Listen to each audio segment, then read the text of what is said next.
All right, man. Start.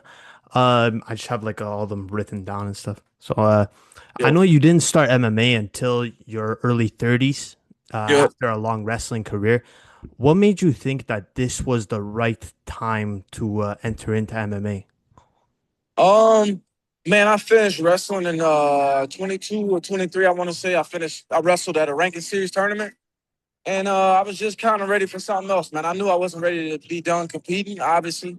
But wrestling's a young man's sport, man. It's hard on your body, your knees, your neck, joints, everything. So once I finished that, I was like, I gotta keep competing, and just fell into MMA. Just kind of fell into my lap. Now I saw also you're training alongside Daniel Cormier. Yep. Now, does that level of access to a former two division champ change how you see yourself as a fighter? Um, Yeah, I would say it has to, right? Objectively speaking, it has to. Just being around greatness kind of pushes you to be great yourself. But man, one of my coaches when I was a little kid, man, he always told me he was like, "You are what you hang around." So that always stuck with me, and being able to be around a guy like that just kind of sets a good example for you and gives you a goal, and it's realistic because you're looking at it, talking to it, being coached by it every day. Now, uh, and you're also like, I I would assume that your coach David Branch has been a big influence too. Yep. Yep. Now, what would you say that he brings in that's different from Daniel Cormier in the training room? Um, Honestly, man, a lot of their theories and techniques and coaching styles the same for the most part. I think the difference that Dave brings to my camp is his Christian and biblical approach. Because like we were getting ready to fight on Thursday night, I want to say, or Friday night, something like that, like after weigh-ins, Friday night after weigh-ins. And every night, man, leading up to the fight, he's like reading scriptures and stuff like that. And I'm a big man of faith, so that's really important to me, you know. So I think that's what I would say that he brings more to the picture more than anything. What's up, dude? Sorry, man. My son's All right good, here. all good, Yeah. man. And speaking of faith, how do you feel about the UFC kind of like kind of getting its faith back in a way? You know, you saw at a time where it was kind of Yeah. shunned down, you know, and now you saw obviously Renato Moicano, he said a big Yep. speech about it. You have Yep. tons of fighters in every division that are talking about it. How do you feel about it, you know, that you could welcome it, you know, back in? What was that? No, how do you feel about it that it's just kind of like a resurgence back in the UFC? What? Faith? Yeah. I feel great about it, man. I think it should have never left, man. Because without God, none of this is possible. So you know what I mean? Yeah. Hold on, Uh, buddy. Hold on. Yeah. a- and for this fight that you just had, now I know you got a big finish on the Contender Series with submission Yep. win. And now going into this next fight, you got Trey Ogden, Yep. who pulled out, and then Arthur Minev came in, and Arthur was, of course, undefeated, Yep. like yourself, and you now took his O. But what was your mindset, you know, when the switch happened? Man, first off, kudos to him for taking that fight on a couple of days' notice, man. Obviously, he's a gangster, a really good fighter, and it takes some serious guts to do that. And in terms of Ogden pulling out, man, it was dude, I said this before. When I wrestled when I was younger, you would have a bracket of maybe 20 guys. So you'd be like, yeah, I'm wrestling this guy in the second round, quarterfinals, this guy. All the time in wrestling, that happens. Upset here, upset there. So that just kind of prepared me, man, to be ready for anything. Like, I'm not getting ready for this guy. Like, I'm ready for whoever could possibly come. So I think that gave me like the peace and the resilience with the opponent change. And I was just ready, man. I was well prepared, well coached, and ready to compete. And I went out there and you see what happened. Yeah, that was great to see, man, that Yeah. you weren't really phased by it because a lot of people sometimes the switch up it affects them, Yeah. and yeah, no, Rightfully so, too. yeah, Rightfully no, so. oh no, of course, of course. Yeah. Sometimes you're getting a complete different style. In this Yeah. case, it was probably the same case, but you were fine with it. You know, Yeah. some people it's not like that. But other than that, you're 12 and 0 now, but you're 12 and 0 in 2 years, which is Yeah. not, which is basically unheard of. You know, like as of recently, because a lot of people don't fight that often, No. especially that much.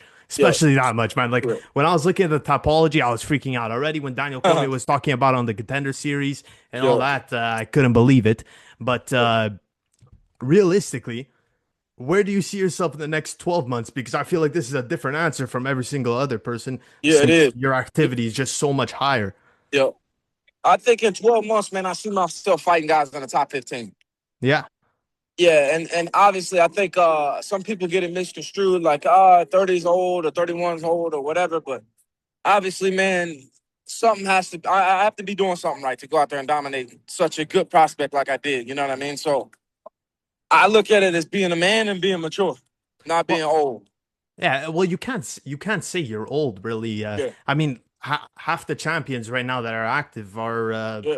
36, way older. 35. Exactly. Yeah, You got yeah. Alex Pereira, who's what, around 37 currently. Yeah, he's older, yeah. Like And middleweight, light heavyweight's a little bit different, bro. But nonetheless, you're right. And I think the Volkano same thing. And that's what Volkanovski's inspires me. smaller than you, and he's even older. Just to say, How old like, is Volkanovski?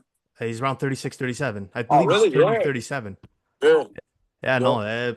So there, like, your age doesn't really matter at this point, you know. Like, Yep. especially 31. That's kind of prime ages, you know, when you Yep. think For about it. sure.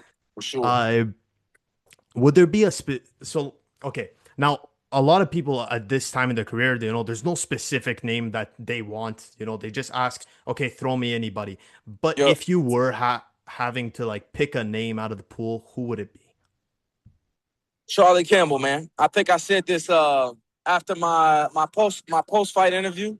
But he was talking crazy to my coach, Daniel Cormier, a couple years ago after he knocked somebody out or something like that. That just never sat well with me. I was an amateur at the time, I want to say. And I was like, man, I beat this dude right now. And he's talking crazy like that. Because I'm not one to talk smack. If people keep it respectful, I'll keep it respectful. But once you start talking, once the fight's over, then it's like, all right, now let's talk. Or during the fight, now let's talk. You know what I mean? Yeah. And So price him. how soon would you want that fight booked? Hopefully we can get Ogden to honor be a man his word in the next couple months here. And man, ideally, I'd love to fight at MSG in November. That'd be sick. Oh, so there's a November card, there's a MSG card in November. Oh, well, Yeah. as usual. But yeah, just to confirm, you know. Uh And this one's more for the fans, you know, like last week I met a couple guys that watched the podcast and I just wanted they were asking me, but I could rant on about the card that's coming up on June 14th, Yeah. but Yeah. I would like more of an expert's opinion on this. Yeah. You know, if you would have like three locks on the card or three picks that you think that ideally win, who would they be? Three locks on the White House card. Man, that's tough, man. Those are some really good fights. But I think I'd say Pereira's a lock, probably Rufy, and my boy Bo Nickel. Those are three locks. But man, all good fights, man. There's no disrespect to the other guys. They're all good fights. I think the matchmakers did a really good job piecing that card together. Oh, it's a phenomenal card. It is. You have people coming from several different countries, and it's Yeah. just a really good card overall. Yeah. Like, Because I thought it would initially be like Americans versus the world, but they did a good job, man. It looks good.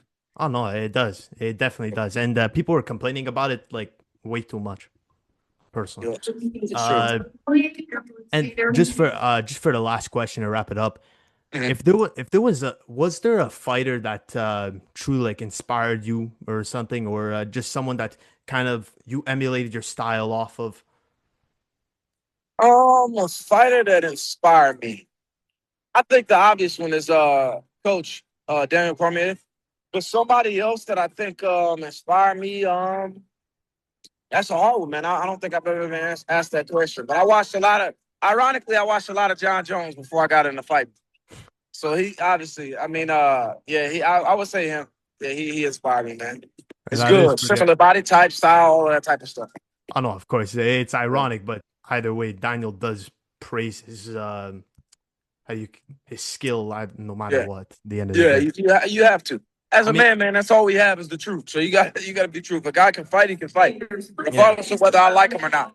And to be fair, you do have to have great skill to beat Daniel Cormier. 100%. You Like got to be the best because he's one of the best to me. exactly. Bro, You know, definitely on my Mount Rushmore. he's top five. Yeah, for sure. All right. Yeah. Thank you for coming on the podcast. I appreciate it a lot. And yeah, I hope to see your next fight get booked versus Campbell. Yeah. And yeah, man. Take care. Hey, appreciate it, man. Thanks for having me on.